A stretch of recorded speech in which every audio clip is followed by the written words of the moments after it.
आज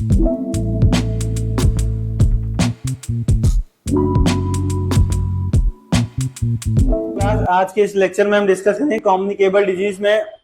हमने chicken pox को डिस्कस किया था फर्स्ट लेक्चर में, इसमें हम डिस्कस करेंगे स्मॉल पॉक्स को।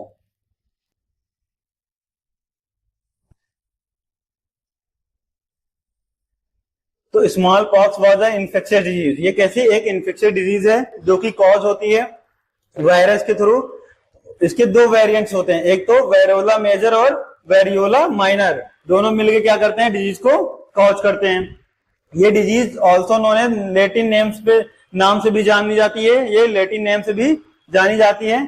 तो ये जो वर्ड डेराइव हुआ था ये लैटिन वर्ड से लिया गया था। इसका मतलब क्या होता था, स्पॉटेड या फिर पिंपल्स।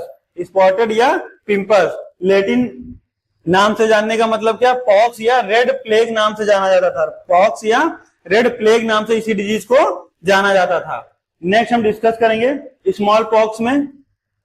तो इसमें हम डिस्कस करेंगे कि इंडिया में लास्ट केस जो हमें देखने को मिला था स्मॉल पॉक्स का, वो 24 मई 1975 में बिहार में देखने को मिला। नेक्स्ट अगर हम डिस्कस करें कि 5 जुलाई 1975 में इंडिया ने डिक्लेयर कर दिया कि स्मॉल पॉक्स फ्री, मतलब इंडिया क्या है, अब स्मॉल पॉक्स डिजीज से फ्री है। नेक्स्ट अगर हम डिस्कस करें अप्रैल 1977 में small pox eradicated from India, मतलब इंडिया ने पूरी तरीके से घोषित कर दिया कि अब स्मॉल पॉक्स हमारे जो है देश में पूरी तरीके से खत्म कर दिया गया है, इस पर कंट्रोल पा लिया गया है। नेक्स्ट अगर हम डिस्कस करें तो 26 अक्टूबर 1977 में वर्ल्ड वाइड लास्ट केस हमें देखने को मिला है स्मॉल पॉक्स का। स्मॉल पॉक्स का last case world wide level पे देखने को मिला, सोमालिया में देखने को मिला। नेक्स्ट अगर हम डिस्कस करें 8 मई 1980 world wide eradicated by WHO। कहने का मतलब है कि स्मॉल पॉक्स को वर्ल्ड लेवल पे क्या हुआ कि इसको 8 मई 1980 में इरेडिकेट कर दिया गया, किसके द्वारा, WHO के द्वारा। नेक्स्ट अगर डिस्कस करें कि national small pox eradication programme कब चलाया गया, तो 1961 में इसको चलाया गया। कब चलाया गया, 1961 में। नेक्स्ट इसके हम साइन एंड सिम्टम की बात करते हैं। तो इसके प्री इरेप्टिव फेज में देखते हैं कि जब सिम्टम फर्स्ट स्टेज में होते हैं तो क्या देखने को मिलता है, फीवर देखने को मिलता है, वॉमिटिंग देखने को मिलता है, रेस्टलेसनेस देखने को मिलती है और बैक एक पेशेंट में देखने को मिलता है। नेक्स्ट अगर हम डिस्कस करें तो इरेप्टिव फेज की अगर हम बात करते हैं तो इरेप्टिव फेज में हमें देखने को मिलता है इसका जो फर्स्ट साइन एंड सिम्टम या रैशेस अपीयर होता है वो फेस पे निकलना शुरू होता है। कहां पे निकलना शुरू होता है, फेस पे निकलना शुरू होता है। और इसमें प्लियोमॉर्फिक एब्सेंट रहता है, कहने का मतलब स्टेजेस एब्सेंट रहती हैं। नेक्स्ट अगर इसमें डिस्कस करें तो ये कैसा होता है, सेंट्रीफ्यूगल डिस्ट्रीब्यूशन होता है। जैसे कि हम देख रहे थे चिकन पॉक्स में देख रहे थे कि उसमें क्या होता था कि एक्सट्रीमिटीज से सेंट्रल बॉडी या सेंट्रल लाइन की तरफ, सेंट्रल बॉडी पार्ट्स की तरफ क्या हो रहा है, ट्रांसफर हो रहा था। इसमें क्या देखने को मिलेगा कि सेंट्रल या मीडियल पॉइंट से पेरिफेरी, मतलब एक्सट्रीमिटीज की तरफ हमें देखने को मिलेगा। नेक्स्ट अगर हम बात करें एक्जिला, इसमें नॉट इन्वॉल्व होती है। इसमें क्या होता है, एक्जिला इन्वॉल्व नहीं होती है, जो कि चिकन पॉक्स में क्या था, एक्जिला इन्वॉल्व हो रही थी। इसमें क्या होगा, एक्जिला इन्वॉल्व नहीं होगी but palm and sole involve होंगे, पाम एंड सोल क्या होंगे, इन्वॉल्व होंगे। नेक्स्ट अगर हम डिस्कस करें तो मल्टील्यूबुलर यानी डीप शिफ्टेड इम्प्लीकेटेड देखने को मिलेगा। ये गहराई में देखने को मिलेगी, ये जो इसके साइन एंड सिम्टम होंगे डीप लेवल तक इन्फेक्ट करेंगे। नेक्स्ट हम डिस्कस करते हैं इसको, ट्रीटमेंट को डिस्कस करते हैं। तो ट्रीटमेंट में क्या होगा, small pox disease for there is no cure but and treatment focus on supportive care. इसमें हम किस पे फोकस करते हैं, इसका कोई क्योर और ट्रीटमेंट मेजरली नहीं देखने को मिलता है, लेकिन हम इसमें क्या करते हैं, सपोर्टिव केयर प्रोवाइड करते हैं। क्या करते हैं, सपोर्टिव केयर क्या करते हैं, प्रोवाइड करते हैं मैनेज करने के लिए, इसके सिम्टम्स और कॉम्प्लिकेशन को मैनेज करने के लिए। नेक्स्ट अगर डिस्कस करें तो वैक्सीनेशन जो है, वैक्सीनेशन क्या होता है, मोस्ट इफेक्टिव है इसको प्रिवेंट करने के लिए, स्मॉल पॉक्स को और स्प्रेड ना करे।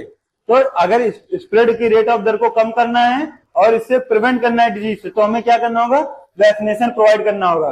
तो सपोर्टिव केयर में हम देखते हैं, पहले तो हम पेशेंट को क्या करेंगे, रेस्ट प्रोवाइड कराएंगे। प्रॉपर पेशेंट क्या करे, रेस्ट ले, जिसकी वजह से हमारी बॉडी क्या करे, हील करने में आसानी हो। उसको जो ब्लिस्टर्स फॉर्म में हमें देखने को मिल रहा है उनसे क्या हो, हील करने में आसानी हो और इन्फेक्शन के अगेंस्ट हमारी बॉडी क्या करे, फाइट करे। नेक्स्ट अगर हम डिस्कस करें तो हाइड्रेशन हमें देखने को मिलेगा, मतलब पेशेंट को हमें क्या करना है कि उसकी बॉडी को हाइड्रेटेड रखना है। क्या कर रखना है? हाइड्रेटेड रखना है, ताकि वो अपना प्रॉपरली फंक्शन कर पाए। नेक्स्ट हम डिस्कस करेंगे pain and fever related management हमें करना है। पेन एंड फीवर रिलेटेड हमें मैनेजमेंट करना है। इसमें हम क्या करना है? एनाल्जेसिक प्रोवाइड करना है, और एनाल्जेसिक प्रोवाइड करना है जिससे हम क्या करें? पेन से रिलीव कर पाए। नेक्स्ट अगर हम इसमें जो सपोर्टिव केयर में डिस्कस करेंगे तो आइसोलेट करेंगे पेशेंट को अदर से, ताकि ये डिजीज दूसरे व्यक्ति को स्प्रेड ना हो, फैले ना। To prevent the spread of the virus, patient with small pox need to be isolate until they are no longer continuous. मतलब कहने का मतलब है कि एक तो ये स्प्रेड ना हो, और दूसरे जब ये डिजीज होती है तो क्या होता है कि जो अगर मान लो स्मॉल पॉक्स हुआ है तो उसमें क्या देखने को मिला कि जो हमारी इम्यूनिटी है वो क्या होगी? कमजोर हो जाएगी। पेशेंट क्या होगा? वीक हो जाएगा। तो अगर उसके टच में अनदर पर्सन आते हैं तो उन लोगों को तो रिस्क होगा ही होगा, लेकिन जिसको जो है स्मॉल पॉक्स हुआ है उसको और रिस्क होता है कि ये डिजीज जो है सीवियर कंडीशन में कन्वर्ट ना हो जाए, सीवियर कंडीशन में कन्वर्ट ना हो जाए। नेक्स्ट हम डिस्कस करेंगे, इसमें हम देखें डिफरेंस के माध्यम से समझ लेते हैं कि चिकन पॉक्स और स्मॉल पॉक्स में क्या डिफरेंस होता है। जैसे कि हमने डिस्कस किया था कि चिकन पॉक्स में क्या होगा? रैशेस आर प्लेयोमॉर्फिज्म देखने को मिलता है। कहने का मतलब है कि इसमें स्टेजेस जो होती हैं वो हमें देखने को मिलती हैं। इसमें क्या होता है? रैशेस आर नॉट प्लेयोमॉर्फिज्म, मतलब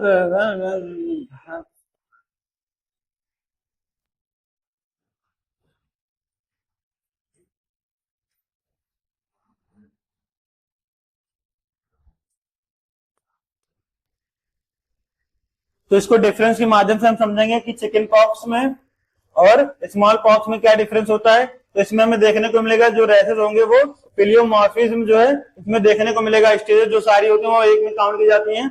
इसमें देखेंगे जो रैसेस होते हैं वो प्लेयोमॉर्फिज्म नहीं होते हैं, इसको काउंट नहीं करते।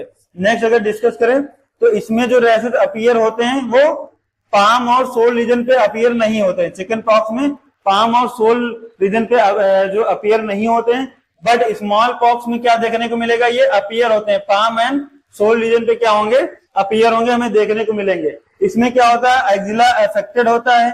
चिकन पॉक्स में क्या होता है? एक्जिला अफेक्टेड होता है, बट स्मॉल पॉक्स में क्या होता है? एक्जिला अफेक्टेड नहीं होता है। इसमें जो है एक्जिला अफेक्टेड नहीं होता है। नेक्स्ट अगर हम बात करें कि चिकन पॉक्स में जो रैसेस होते हैं वो सुपरफिशियल होते हैं। वो कैसे होते हैं? सुपरफिशियल होते हैं। बट स्मॉल पॉक्स में हमें देखने को मिलेगा ये क्या होंगे? डीप सीटेड होंगे, मतलब गहराई में देखने को मिलेंगे। नेक्स्ट अगर हम डिस्कस करें तो रैसेस आर स्प्रेड रैपिडली। कहने का मतलब अगर चिकन पॉक्स में हमें देखने को मिलेगा जो रैसेस है वो स्प्रेडली, मतलब रैपिड स्प्रेड करेंगे, जल्दी से करेंगे। और इसमें क्या होगा? रैसेस जो होंगे वो स्प्रेड स्लोली क्या होंगे? ये रैसेस जो है स्प्रेड करेंगे।